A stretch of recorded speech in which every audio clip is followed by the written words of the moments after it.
Hello દોસ્તો, welcome to અડ્ડા 247 ગુજરાત. સ્વાગત છે તમારું ફરી એકવાર આપણી યુટ્યુબ ચેનલ પર. મિત્રો, ઘણા બધા વિદ્યાર્થીઓ એવો પ્રશ્ન પૂછતા હતા કે સાહેબ પ્રિલિમ પછી આપણી જે મેન્સ એક્ઝામ આવે છે એની અંદર રીઝનિંગ, મેથ્સ અને ઇંગ્લિશ તો કોમન છે, પણ જનરલ અવેરનેસ જે છે એ એક્ઝામમાં જોવા મળે છે. તો આ જનરલ અવેરનેસ જે છે એની તૈયારી જે છે આપણે કઈ રીતે કરી શકીએ છીએ એના વિશે થોડી ઘણી માહિતી આપો.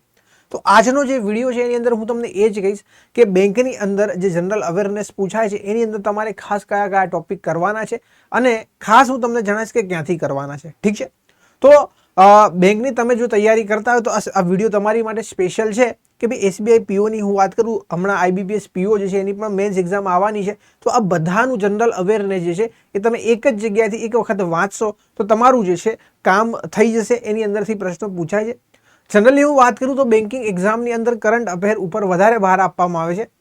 કરંટ અફેર હોય, ફાઇનાન્શિયલ અવેરનેસ હોય અને સ્ટેટિક જીકે હોય. 3 પોર્શનમાં આપણે એને મેનલી ડિવાઈડ કરીએ.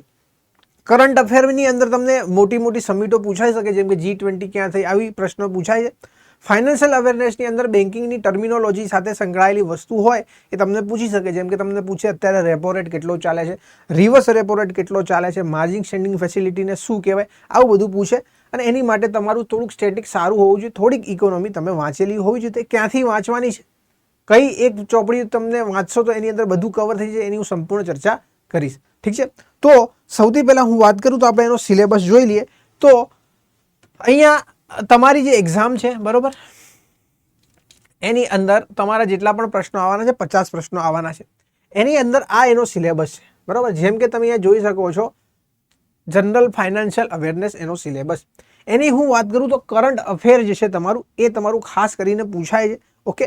અને આ કરંટ અફેર તમે જે છે 6 મહિનાનું વાંચશો તો મોર ધેન ઇનફ છે.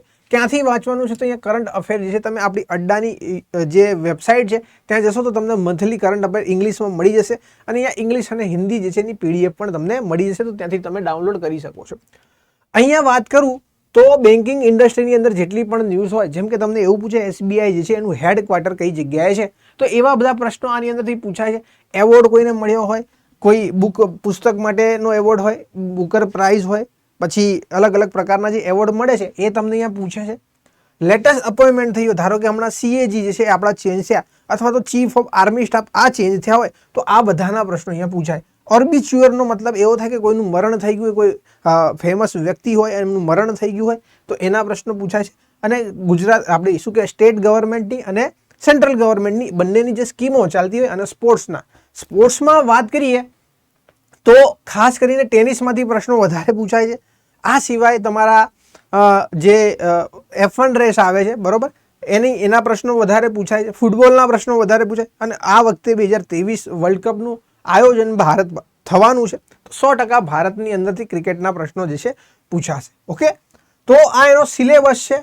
અને આ વાત કરીએ આપણે જે કરંટ અફેર સાથે સંકળાયેલો સિલેબસ છે એની.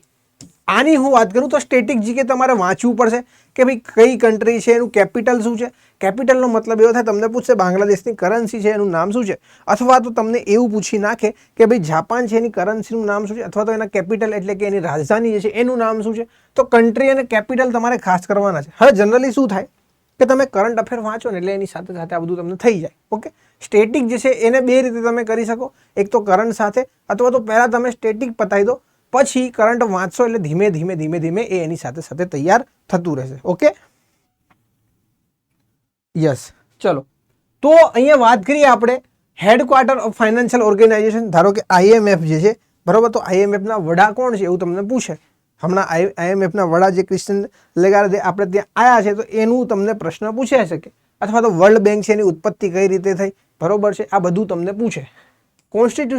કોન્સ્ટિટ્યુશનલ ઓફ મિનિસ્ટર એટલે તમને પૂછે કે ભાઈ અત્યારે મિનિસ્ટ્રી ઓફ અફેરમાં કોણ છે, એક્સટર્નલ અફેરમાં કોણ છે, અથવા તો અલગ અલગ પ્રશ્નો એનાથી પૂછાય. ડાન્સ ફોર્મ પૂછાઈ શકે છે. તમિલનાડુનો ડાન્સ ફોર્મ તમને આપી દે કે યક્ષગાન ક્યાં કરવામાં આવે છે, અથવા તો કથક ક્યાં થાય છે, કથિકલી ક્યાં થાય છે, ન્યુક્લિયર અને થર્મલ પાવર સ્ટેશન છે એ તમને પૂછી શકે છે કઈ જગ્યાએ આવેલા છે, બરાબર. તો આ સ્ટેટિક જીકે છે. બેન્કિંગ ફાઇનાન્શિયલ ટર્મ તમારે વાંચવાની છે, અને સ્ટેટિક અવેરનેસ એ તો મેં તમને કહી દીધું. ઓકે? તો આ મેનલી આનો સિલેબસ છે, અને આ સિલેબસ તમે થરલી ફોલો કરી શકો છો.